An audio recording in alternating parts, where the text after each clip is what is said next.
Hi, Good to see Dylan. Hi, you, Sophia. River. How are you Hi. guys? Really good. And Thank you so much for speaking with me about the movie. It is absolutely fantastic. I got to watch it and I just really enjoyed it. It's so, so beautiful. Thank yay, you. thank Of course. you. So, River, I'd love to start with you. Can you kind of take me back to the moment you realized the significance of being a voice for your community rather than allowing the silence in the entertainment landscape to kind of continue for future generations? M- Mother, Right like in. coming in with the hot questions from the start. Well, when I decided to write the short film Ponyboi, I was at a place at grad school where I was really done. This was the year after Me Too, so this is 2018. I was really done with making myself small in an industry that awarded people, men, who made themselves, that took up so much space and didn't allow people like me to have any room to be ourselves. And so that was sort of the context in which I made the short film that would later become the feature film Pony Boy. And at the same time, when I was making the film and made that decision that the ethos of the film would be, I need to be unapologetically River in all aspects, in the writing and the acting and the aesthetics of the movie. I discovered that the condition that I was born with was a part of the greater intersex umbrella. And so I was just like, let's go, baby. Like, I need to make this aspect of my identity part of the short film. And then I knew from making the short film that I wanted it to be expanded into a feature. And because of the constraints of the short, I knew that the feature would then be much more intricate into what it meant to be, a first generation kid of Salvadorian immigrants, and how that related to my gender identity and our relationship together. And so I was just fully all in, and decided to take a huge chance on myself, first and foremost, before thinking about the implications of what it meant for me to be making this in the industry. And but when I discovered that there had been no intersex narratives before, I just knew that I had to do it. Like, it was just very clear to me. And um yeah, I mean, the rest is history, I guess. I think I'm a person that is always by nature a bit of a renegade and a bit of like, you know, I like hate rules. Like I hate red tape. I hate like people like constraining like with these invisible contracts. I'm like, that is also stupid. Like, we should all be able to do exactly what we want to do as long as we're like being respectful and loving of the people around us. And so I just was very, yeah, just very clear that it was my mission to make sure that um intersex people deserve to have a space in popular culture. And so all that turned into making a film that would penetrate, the foundation of the cinematic landscape. Beautiful answer for a very powerful film.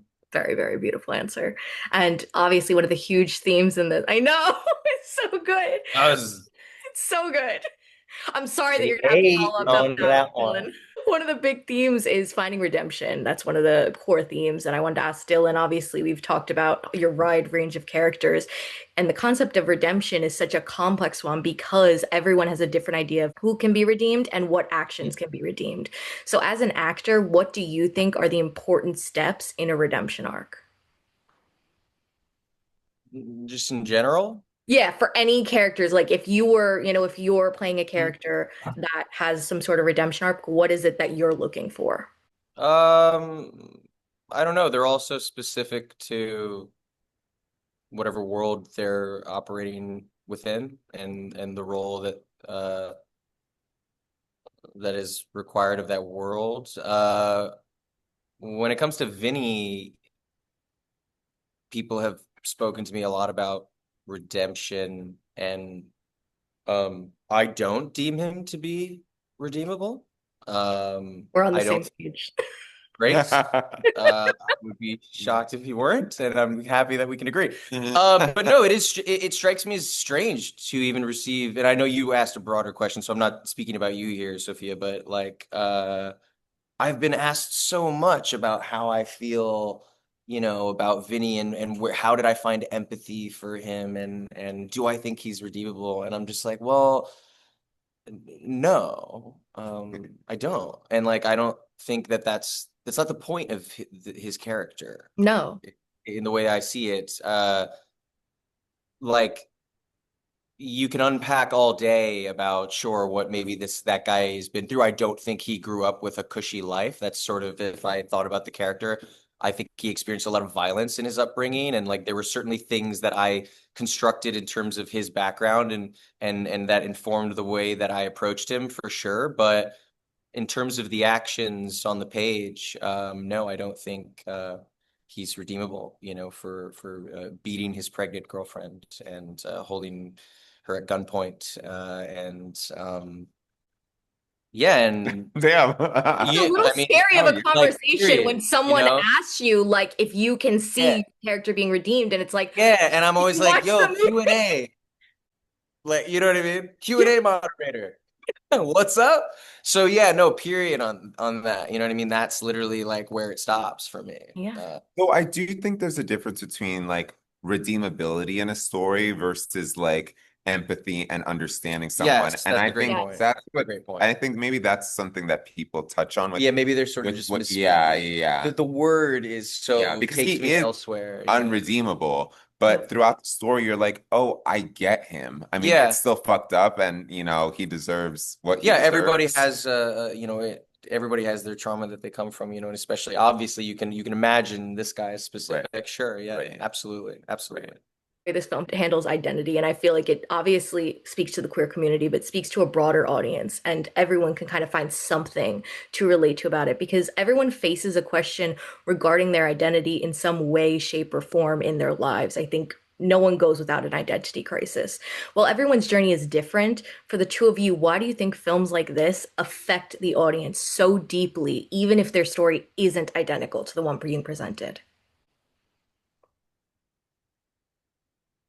Such beautiful Yeah. questions, Well, I think honestly. it's exactly what you just articulated a little bit is, I've been thinking about it so much today with how much you've been speaking about intersex identity and trans identity and you saying it's speaking to a universal relatability of just that. Yeah, we all can tap into an identity story, because I do think that we all go through our own version of identity, especially in our upbringing and um, and this happens to be a unique one, a widely unrepresented one. Um, and but yeah, I think it sort of proves that stories like these, you know, can be accessible uh, in a wide, universal way, sort of in a way that this industry's always kind of fought against. You know what I mean? And we're fighting back with this, and but like and we have to keep calling back with these stories to show them that they are so widely accessible. Um, yeah, I don't know. What are your thoughts? I think at the end of the day, any good story follows some kind of like hero's journey or like archetypal, blueprint. And, it's about a character who discovers that they want something and there's the challenge of trying to get what they want. And then this discovery that maybe they had it all along. Which is kind of like what I was going for in that traditional sense of like, and that's the universality of it. And I think what you're speaking about like an identity crisis, and through that we learn about ourselves. And what you're speaking about, that identity crisis, that it is universal, even if people don't experience it through gender. Maybe some people experience it through race or through personal loss, or like we all don't come out of this life unscathed.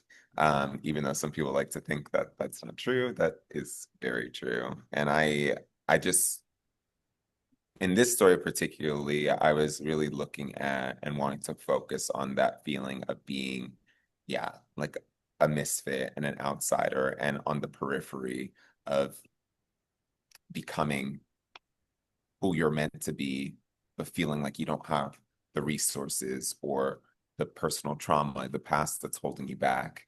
And on this one particular day for Ponyboi, breaking through all of that. And I feel like I've experienced in many instances in my life moments where like it was, yeah, this like threshold watershed moment of like, okay, it's I mean, this movie and this premiere and this, this is one of them actually. And I know I'll be different on the other side of it. And it's been continuously showing me that I'm that I'm not who I thought I was. And who I am has been infinitely better because of this movie, because of working with people like Dylan, because of, yeah, just following